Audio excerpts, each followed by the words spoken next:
What's going on, everybody? This is Poppa Cooldown, and today I wanted to have a discussion on my feelings about World of Warcraft and Warlords of Draenor specifically as a whole. Let's get started.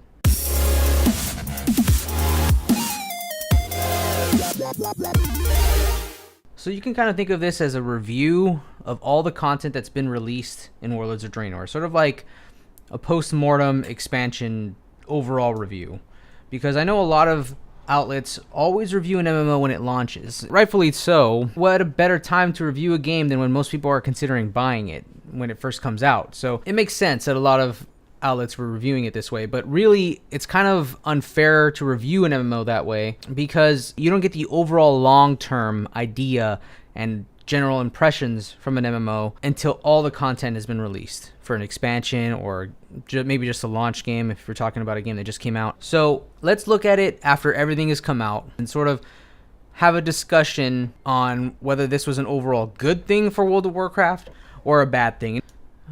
So let's start off on a lighter note, and we're going to start off with the good. And there are a few things that I really enjoyed in Warlords of Draenor. The first being the leveling experience. You know, like I said, the majority of news outlets and game sites were covering the game because of its launch content. And launch content for an MMO is pretty much the leveling content. And in terms of leveling, it is really damn good. You know, looking back on it and having to go through all the quests and everything and check out all the zones because of the flying achievement that Blizzard threw in, I started to appreciate what Blizzard did in the leveling experience. And you kind of get this huge level of anticipation for what the game is going to give you later on. And that's what all of these reviews were saying. Like, this has a lot of potential. This is really fun to go through. Building a garrison for the first time is really cool. And it just held a lot of promise. And as I was going through this and leveling up a few different characters, the first couple times at least, I had a lot of fun. It was really awesome. But it's such a streamlined experience, and there's only one leveling path that you get burnt out really quick. But the first couple of times you do it, it's fresh, it's different. All these mini games they have in the leveling system, the great stories and the cutscenes, like those are all things that you can look back at Warlords of Draenor and say, hey, this was great, Blizzard got it right. Secondly is the environments. The music in World of Warcraft has always been absolutely beautiful. Like, you can get lost just sitting and listening in a zone. And a lot of players would play with sound off because they're listening to their guild and stuff like that. But if you're a first-time player or a vet just looking to get lost in a zone or experience a zone the way it's meant to be because you rushed through it the first time, go back, go through a zone, fly around it or level through it and turn on your music. Turn it up and get lost in the sounds.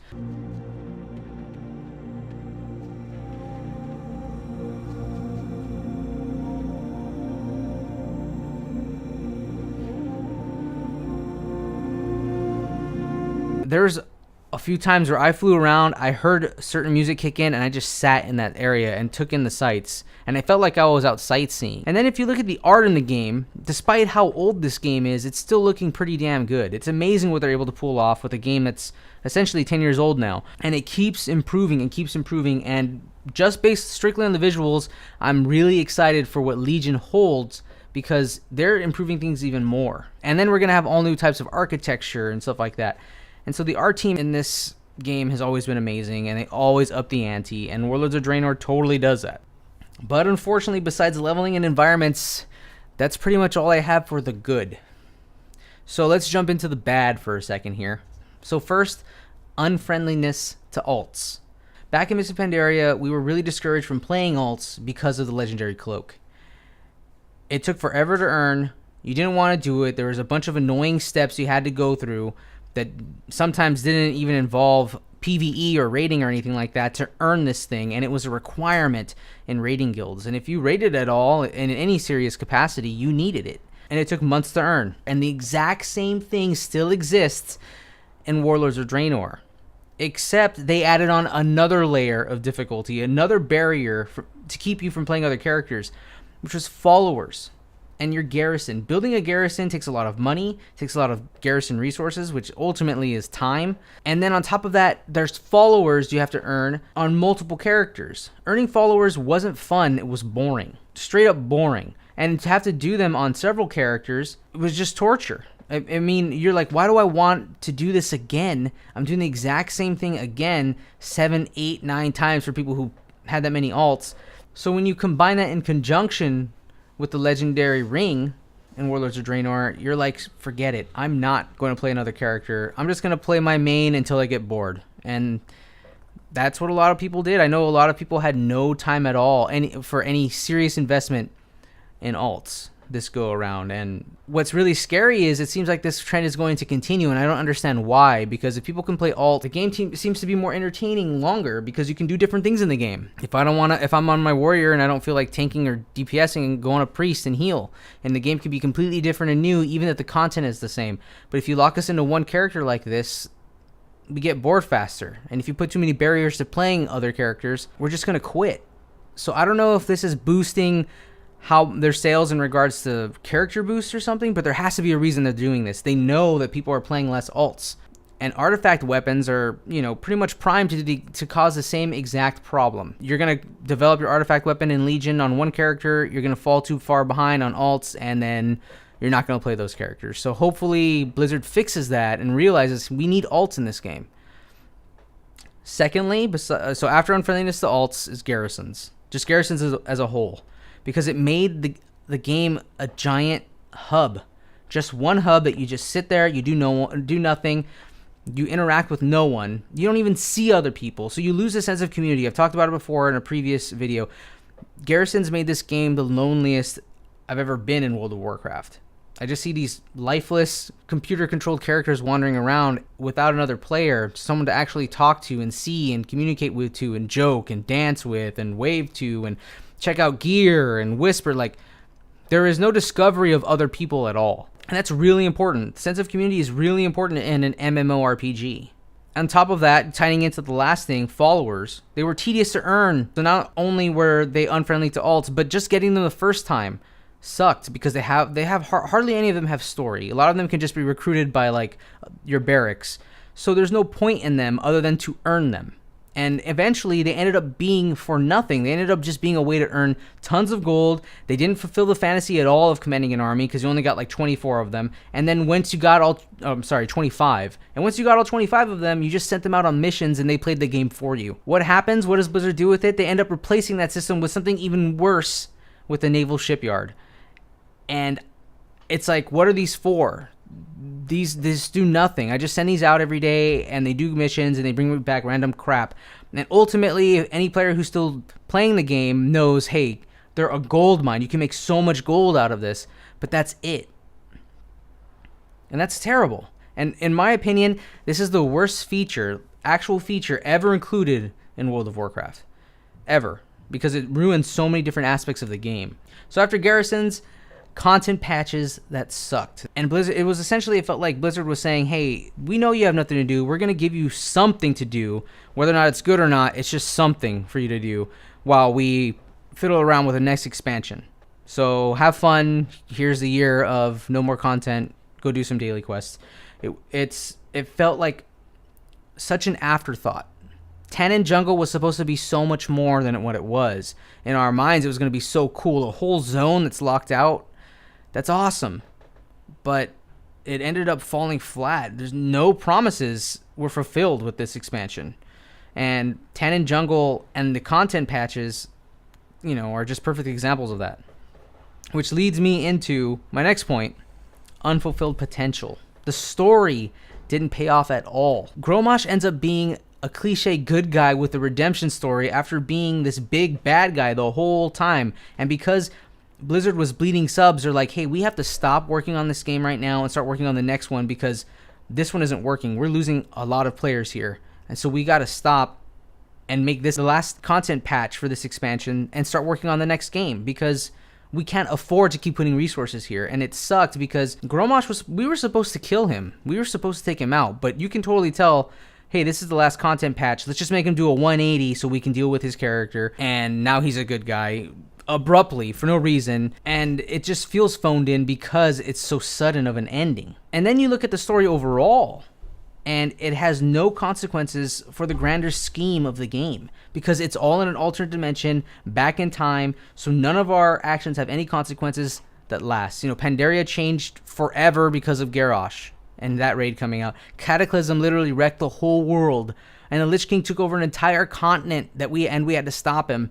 So those are all major things that happened in our world that mattered, that affected our story. When we leave Warlords of Draenor, the only thing that's going to matter is that Gul'dan, coming from another dimension, is going to be summoning the Legion again. They could have used any device they wanted to get the Legion back in, but they're using this one because they have to tie in Warlords of Draenor somehow. Other than that, nothing we did matters. Next bad point would be raids. We only got 2 tiers when all previous expansions had at least 3. They all had, all these raids had great settings and stuff, but they're out too long. And that's the biggest thing with Blizzard is they take these awesome raids, and because they're out too long, they overstay their welcome. So we get burnt out on them. They become ruined because they're all we have to do for so long. We're like, ugh, this sucks. And it ruins something that would otherwise be awesome. The raids coming out now are pretty epic, but you can't appreciate them because they're the only thing to do. So you do them twice, you think they're cool, and then they become a chore to do.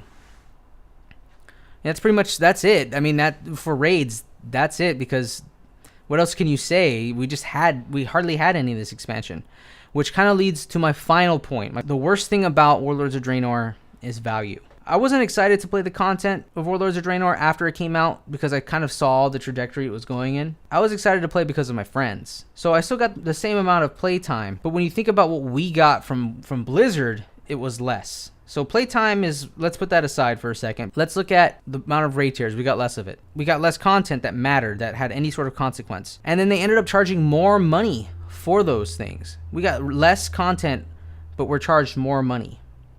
Then on top of that, they have level boosts that they're selling for $60 each.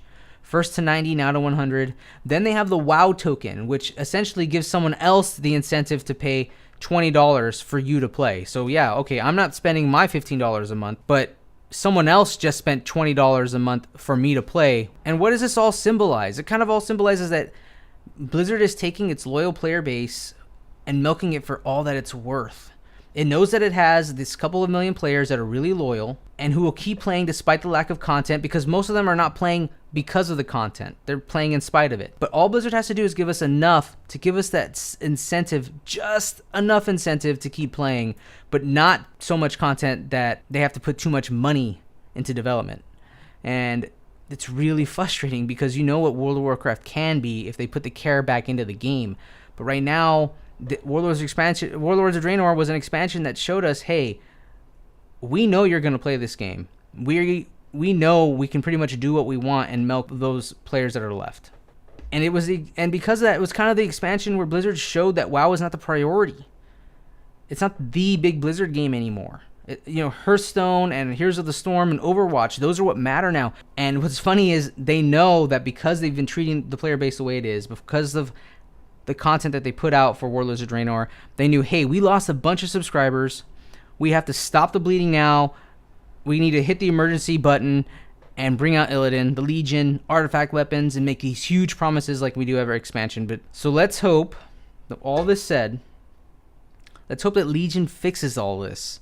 It brings back all friendliness, but it probably won't happen because of artifact weapons, and I explained that earlier. Hopefully it brings back the community in-game, and that's set to happen because they're giving us a hub that we can all be in with Dalaran.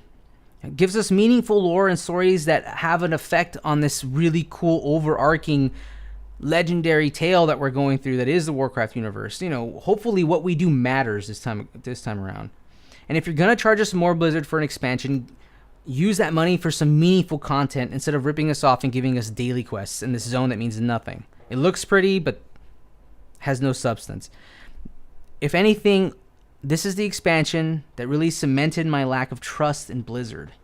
Going into Warlords of Draenor, I was excited, but now going into Legion, I'm full of skepticism. I'm hopeful, but I'm cautious. So those are my thoughts on Warlords of Draenor and this expansion in general. I know it was a long discussion, but I have a lot to say. I said a lot of negative things, but I say these things because I'm really passionate about World of Warcraft. And, this isn't coming from a place of hate or anything like that. I'm still playing this game because I still have fun with it. And I'm saying all these things because I want this game to be better. And I'm expressing my opinion that hopefully someone in Blizzard out there who works for Blizzard hears it. So I want to know what you guys are thinking of Warlords of Draenor. If you've loved it, you're one of the few who actually likes it, please let me know in the comments below. And if you disliked it, let me know why. Thanks for listening, guys. And until next time, I'll see you later. Blah, blah, blah.